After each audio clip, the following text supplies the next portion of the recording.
Il y a plusieurs mots en hébreu qui sont traduits par Dieu. Et cette personne aimerait savoir la différence entre Yod et Vavé et Elohim et pourquoi ces deux noms sont accolés après la création de l'homme. Ces deux noms apparaissent en effet au 2e chapitre de la Genèse parce que l'homme est créé semence divine. Il détient en lui cette semence. Et au 6e jour de la Genèse, cette semence est encore totalement bloquée dans sa balle. Elle ne peut pas germer. Et c'est pour ça qu'il est dit que Adam n'est rien pour cultiver la Adama. Ça ne veut pas dire qu'Adam n'est pas là. Adam vient d'être créé, il est là. Mais il est inopérant pour cultiver cet autre côté de lui et faire le chemin d'entrer dans cette dynamique que lui propose le Seigneur. Et c'est à ce moment-là que nous voyons le Shabbat. Le Shabbat qui est quelque chose de bouleversant, c'est Dieu qui se retire en faveur de l'homme. L'homme est créé libre, c'est à l'homme d'aller son chemin, Dieu répondra. Mais tant que l'homme ne prend pas l'initiative du chemin, Dieu se retire. Il respecte l'homme, il est un amant qui n'apparaît dans la vie de l'homme que si l'homme le désire. Et c'est pourquoi la première chose qui arrive à ce moment-là, c'est l'expression du désir de l'homme pour son Dieu, qui s'exprime à travers cette vapeur qui sort de la terre et qui va arroser toute la Adama. La vapeur, c'est de l'eau et du feu. Et c'est le symbole du désir. Et le désir est toujours accompagné d'eau aussi. C'est quelque chose de très très fort que cette vapeur. C'est vraiment très très fort. C'est l'homme qui est complètement désarçonné. Son Dieu n'est plus là. Il s'est retiré et il est à sa recherche.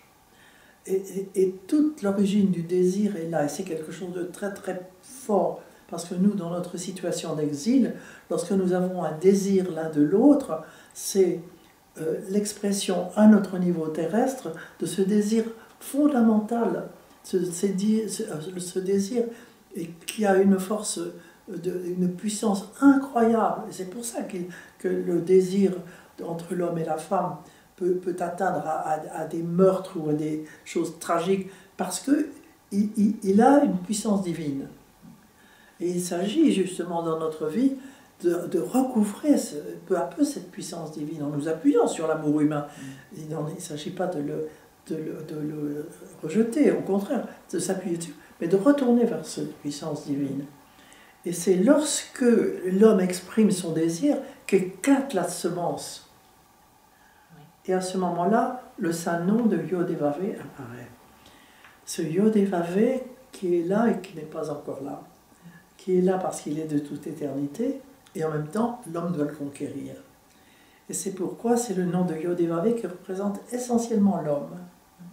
Et Elohim qui représente le Dieu. Le Dieu, c'est très difficile de parler d'Elohim. Lorsque le Christ dit « vous êtes tous des Elohim », vous êtes tous des dieux, c'est le Dieu qui habite El Hayam dans les eaux d'en haut.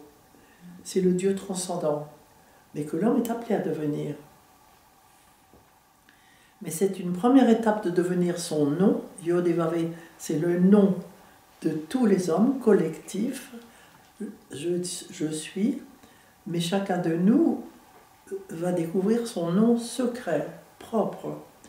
Et c'est pour ça que Yod et Vavé est le nom de l'homme, en ce sens qu'il doit devenir son nom. Mais entre le moment où l'homme devient son nom et le moment où l'homme est épousé de Elohim, devient un Elohim, il y a encore une étape énorme, immense, immense. Voilà. Et c'est pourquoi Elohim est distingué de Yod et Vavé, mais n'est pas séparé, mais distingué. Est-ce que je me suis fait bien comprendre? Oui, mais je voudrais que tu exprimes une précision. Ce Dieu qui se retire de sa création, c'est Elohim. Oui, c'est ça.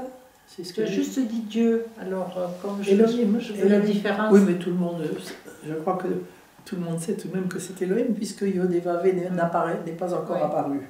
Ça ne peut être qu'Elohim, puisque Yod et Vav n'apparaît qu'après tout cela.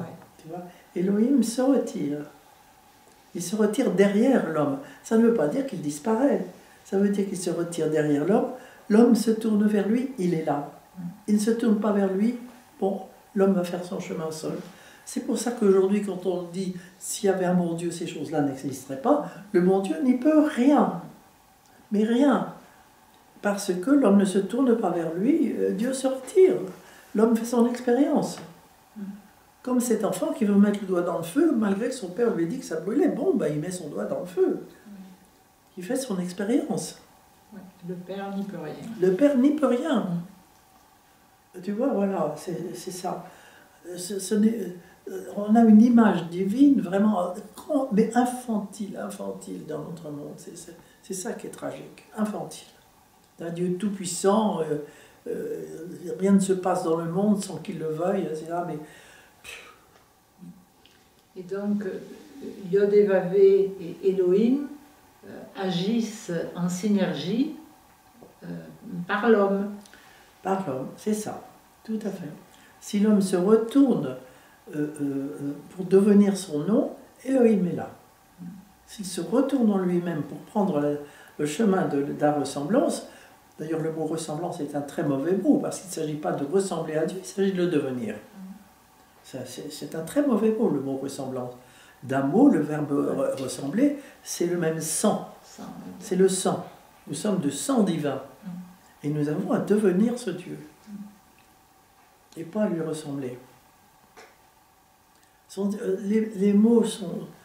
Les traductions sont très très mauvaises. Merci beaucoup Annick, je crois que ça va éclairer. J'espère que ça va éclairer. Mais c'est vrai que c'est délicat. Oui. C'est très difficile. C'est vrai. D'autant plus que dans le Premier Testament, c'est tantôt Yod et Vav qui vient visiter l'homme, tantôt c'est Elohim. Et tantôt c'est A Elohim, le Dieu. Et c'est le Dieu personnel. Tu sais, par exemple, lorsque Moïse, au buisson ardent, reçoit la visite de son Seigneur, et le Seigneur lui dit, je suis le Eloah d'Abraham, le Eloah d'Isaac, le Eloah de Jacob. Il ne dit pas, je suis le Eloah d'Abraham, d'Isaac et de Jacob, le Eloah de chacun. Ce qui veut dire que Elohim, c'est le nom divin qui rassemble tous les noms divins, mais chacun est lié à son Eloah personnel. Lorsque le Christ nous dit dans les évangiles, vous êtes des Elohim, il te dirait à toi, deviens ton Eloah. À toi, deviens ton Eloah, toi aussi. Tu vois, c'est ça qui est très important. Et dans ce sens-là, alors quel parallèle tu fais avec Yod et Vav? Devenir le Yod et Vav de son nom? C'est avant. C'est avant. On ne peut devenir son Eloah qu'après être devenu son nom. Ce sont des étapes différentes. On ne s'unit à Eloah que dans la matrice du crâne. Et on ne peut entrer dans la matrice de crâne que si on est devenu son nom. Et tout ça, ce sont des détails qui sont merveilleux à découvrir en réunissant tous les textes. Mais on ne nous apprend pas ça. Et c'est ça qui est dommage. Alors on est là à patauger dans tous ces noms divins, on ne comprend rien. C'est très grave de ne pas... Tu vois, en Occident, cette coupure entre l'Église enseignante et l'Église enseignée.